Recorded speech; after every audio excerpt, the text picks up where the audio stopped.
Bonjour et bienvenue sur la chaîne du chasseur d'étoiles de midi, chaîne de réflexion et d'humour sur les 12 coups de midi. Alors une petite pensée puisqu'hier Star Academy a cartonné à près de 4 millions de téléspectateurs.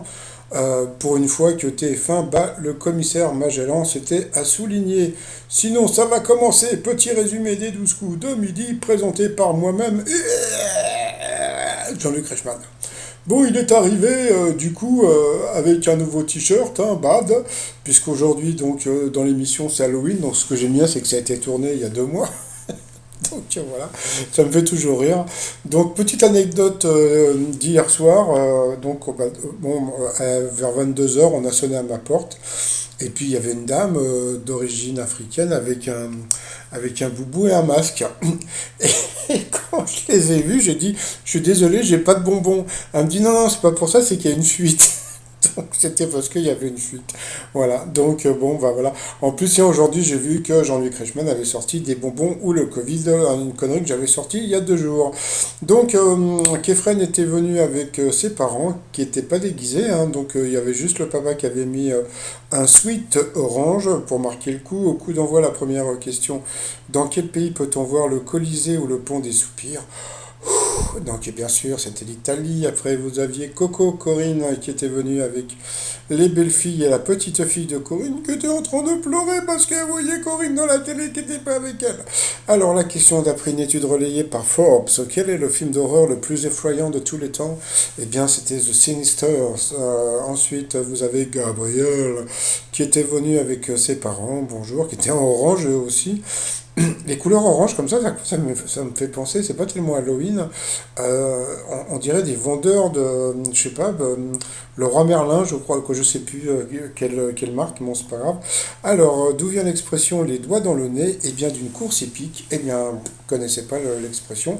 Alors aujourd'hui, qu'est-ce que je vous dis? Allez, peut-être le onze ou bien le 14. Bon, on verra, sinon bah, vous aviez Sarah, qui était venue de la Meurthe-et-Moselle. Ouh, était mignonne, elle était venue avec Justine et Justine. Original comme prénom, Justine et Justine. Et puis je crois qu'il y avait un chien-chien au milieu, donc voilà, c'était ses amis. Qu'est-ce qui effraie un saménophobe? Ben, c'était Halloween. Donc ça, c'était bon pour elle. Après, dans quel pays le département du territoire de Belfort est-il limitrophe? Donc il a dit la Belgique. Ouais, bon, ben, il va falloir qu'il révise sa géographie, mais bon. Bon, bah bien sûr, c'était la Suisse, donc il est passé à l'orange. Pour quelle raison le tatouage ne disparaît-il pas avec le temps? Bah ça, c'était une certaine évidence. C'est à cause de la profondeur du tatouage. Donc sur cette question, eh bien, Corinne est passée au rouge. Qui dit rouge dit cruel. Donc elle a pris Gabriel en duel qui est tombé sur une question qui n'était pas évidente. Quel âge avait Rimbaud quand il a commencé les romans, dont le premier vers commence par On n'est pas sérieux quand on a. Moi j'aurais dit 17 ans, mais je crois que c'était une chanson de Claude François. Mais en fin de compte, il a dit 16 ans et je crois que c'était 15 ans. Donc voilà, nous avons perdu Gabriel. Donc ensuite, eh bien, Corinne, Kefren et Sarah se sont retrouvés donc au coup par coup. Alors, que peut-on dire de la chanteuse Ayana Nakamura? Eh bien, la mauvaise réponse était qu'elle n'a pas écrit pour Gims. Ensuite, dans un dictionnaire entre le bonbon et la citrouille, on trouve quelque chose qui peut être. Eh bien, la mauvaise réponse était de peinture ou d'équitation. Ensuite, dans quelle expression manque-t-il un prénom? Et la mauvaise réponse était roupie de Sansonnette, puisque bon, il y avait suivre le fil d'Ariane. Et ensuite, quel duo a échangé un baiser devenu culte? Alors, je sais pas ce qui lui est arrivé à Corinne. Il y avait le fameux baiser de Madonna et Britney Spears, La Belle et le Clochard hyper connu, et puis bon, Clark Gable et Vivian Leigh, donc ça c'était hyper connu aussi. Donc bon, bah voilà, elle est passée au rouge, qui dit rouge dit duel. Elle a pris donc Sarah en duel, qui est tombée sur une question assez facile. Quel pays a pour devise In God We Trust? Donc bien sûr, c'était les États-Unis. Donc voilà, nous avons perdu Corinne. Donc ensuite, eh bien, Sarah et Kefren se sont retrouvés en coup fatal, et puis à partir de ce moment-là, ils ont lancé la pub. Ah, doup, doup, doup, doup, doup. Retour de pub, alors est-ce que Kefren va se faire éliminer par Sarah? À voir. Alors, ça commençait par bon, une question assez facile pour lui hein, sur Halloween. Ensuite, bah là, on a pu voir qu'elle a eu du mal, puisque bon, bah, il y avait plein de questions qui semblaient assez faciles, et puis bon, bah, on sentait que bon, le Quechua, elle a dit l'Afrique, hein, donc comme tout le monde le sait, c'est l'Amérique du Sud. Là, pareil pour Kefren, Godfather, donc c'était le parrain, je sais pas ce qu'il a dit, le père, je sais plus ce qu'il a sorti comme truc. Après, alors ça, oh là là, ça m'a fait trop bizarre qu'il y ait eu cette question, puisque tout à l'heure je vous ai parlé de mon anecdote avec ma voisine qui est venue sonner à ma porte pour me dire qu'il y avait une fuite d'eau, et juste par rapport à Halloween, donc quel artisan doit-on faire appel en cas de fuite, d'évier bouché ou de problème de chauffe-eau? Je trouve ça super bizarre qu'il y ait cette question aujourd'hui, surtout qu'avec ma fuite d'eau. Ensuite, bon, ça c'était le sucre pour Sarah, je crois qu'elle a trouvé la bonne réponse. Quelle est la soupe? Bon, ça c'était la soupe à la grimace. Ça c'était je sais pourquoi, Nogini, là, je sais plus comment ça s'appelait le bois. Donc voilà, bon, mais bon, on a pu voir qu'en fin de compte, eh bien, la pauvre Sarah, plus ça allait, plus elle perdait du temps. Donc bon, bah, c'est-à-dire que si il continue à mettre des candidats aussi faibles face à Kefren, bah, je pense qu'il va trouver l'étoile mystérieuse, hein. Parce que bon, bah, voilà quoi, je dis pas qu'il est bon, bah, il a 18 ans quoi, donc voilà.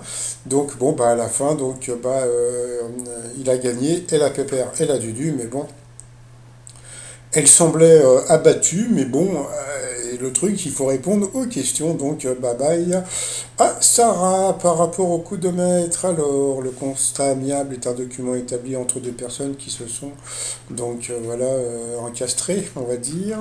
Ensuite, selon le titre du film Que fait l'Empire dans l'épisode 5 de la saga Star Wars, alors qu'est-ce qu'il disait? Il avait alors après du coup il avait une autre expression, c'était je vais dire ou un truc comme ça, je sais plus comment il disait ça.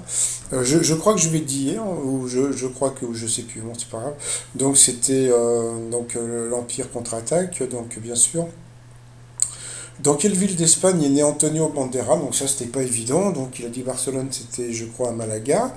Ensuite, à quel humoriste doit-on le sketch J'aime pas les garçons, j'aime pas les filles? Donc ça, c'était assez connu quand même. Donc il a dit Muriel Robin. Il semblait assez sûr, mais bon, tout le monde le sait, c'était Florence Foresti.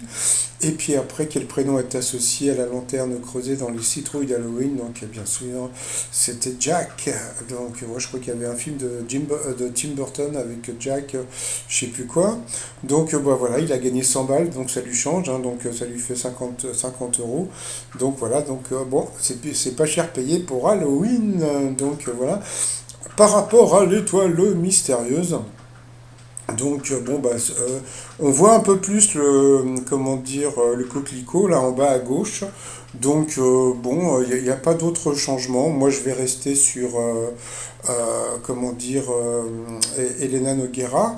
Par contre le truc encore super bizarre c'est que tout à l'heure ils ont parlé de la fuite d'eau, ils ont balancé le même truc avec des bonbons ou le Covid, et il a sorti Britney Spears que j'avais dit il y a quelques temps. Donc j'ai trouvé ça très étrange pour ce jour d'Halloween. Toutes ces coïncidences comme ça fait peur, je trouve. Ouh, que ça fait peur. Bon, bah sinon, t-shirt du jour, bah du coup, j'ai mis ce t-shirt. Plus le truc, je vous l'ai mal vendu, hein. Alors c'est, tu peux parler le lundi, tu peux parler le mardi, tu peux parler le mercredi, mais le jeudi, faut se taire. Donc là, c'est beaucoup plus rigolo comme ça. Voilà, donc tout ça sur le site trosmignon.com. Donc sinon, bah, Kefren, voilà, 5050 euros. Voilà, donc bon, bah, il est sympathique, hein, 18 ans. J'aime beaucoup son prénom, donc je trouve ça super original. En plus, sa sœur s'appelle Neferti. Alors je sais pas si c'est Neferti ou Nefertiti, mais je trouve ça super joli de donner des prénoms comme ça, comment dire, égyptiens aux gamins. Je trouve ça vraiment super joli. Et puis bon, c'est vrai qu'avec sa coupe de cheveux, il fait penser. Alors bon, je l'ai pas mis noir parce que bon, après on va penser que ça peut être raciste, mais regardez, je trouve que sa coupe de cheveux. Voilà, c'est le déguisement de Kefren pour Halloween. Bon, bah, ça va, on peut rigoler, on peut. Oh, bon, ça va. Bon, bah sinon, bah moi je vais vous souhaiter une agréable journée. Surtout qu'il pleut, il fait pas beau, et puis bah, demain c'est férié, mais je crois qu'il y aura quand même les 12 coups de midi. Allez, je vous souhaite une bonne journée, et puis bah, demain portez-vous bien, et surtout portez-vous, allez bye bye.